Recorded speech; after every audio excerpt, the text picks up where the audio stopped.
What is going on, everybody? It's time to dribble it out. And today I want to talk to you about how Lonzo and LeBron can work together, aka LebronZo. Now let's get started.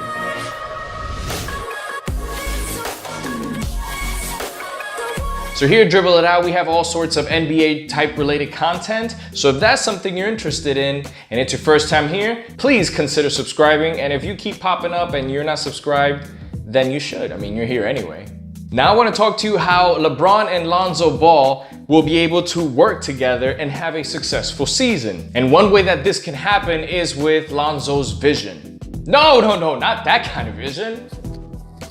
Court vision. Lonzo Ball is a pass-first point guard. That means he's always going to be seeking to make the right play instead of the stat-stuffing play. He's going to find who's open, he's going to find who's the right person to give it to be able to score and contribute to the team. Now there's direct assist where you pass the ball, the person scores immediately, and then there's the assist that kind of opens everything up. You open it up to the right, you pass it to the right person, which opens up for correct plays to be done later. There are many occasions where Lonzo could have had option A, which would have been drive to the basket, but then get contested, or option B, pass it out to somebody who's wide open, which in some cases, some point guards think that driving to the paint and getting contested is the better option than passing it to the open player. The Lakers last season led the league in transition, and if Luke Walton continues with that process and LeBron James being the freight train that he is, you rest assured that Lonzo's gonna find him for that open dunk, as well as create another play, because it makes a lot of sense. When you're in transition, your team's defense is not set. And if the team uses their young legs and their veterans to get up in there, you can find a lot of easy baskets. One thing is Lonzo will need to learn how to move without the ball, as once LeBron has the ball,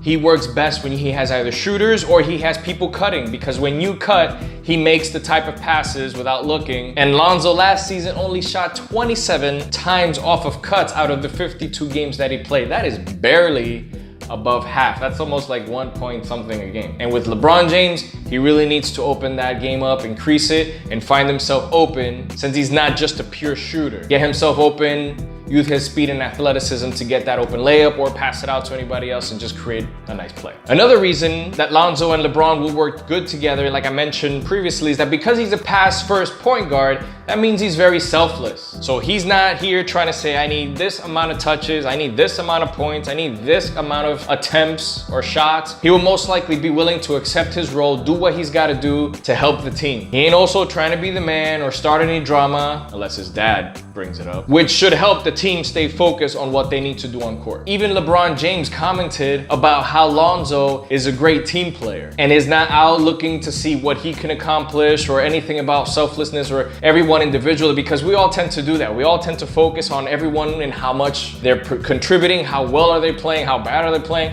but at the end of the day, does it translate for a team success? Does it translate to victories? Because you can score a lot of points, but then at the end of the day, if you're not helping out your team, then it means nothing.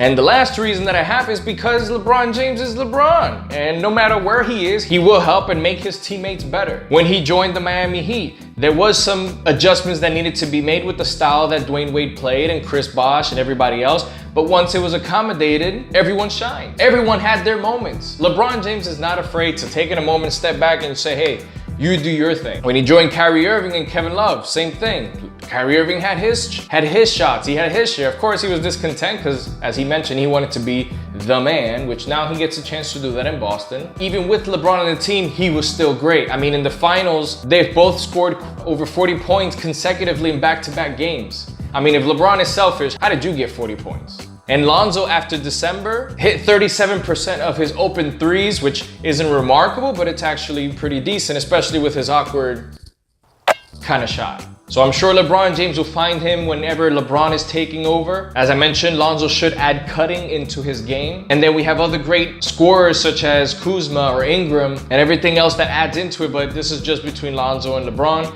And if all else fails, LeBron has the shoulders and the legs and the strength to carry the team. So these are a few reasons why I believe Lonzo and LeBron will be able to work together and find success. Let me know in the comments, do you think they'll be able to work well together? I appreciate your time as always. Please give this video a thumbs up if you enjoyed it. Consider subscribing for more content like this. I appreciate your time and I'll see you guys in the next one.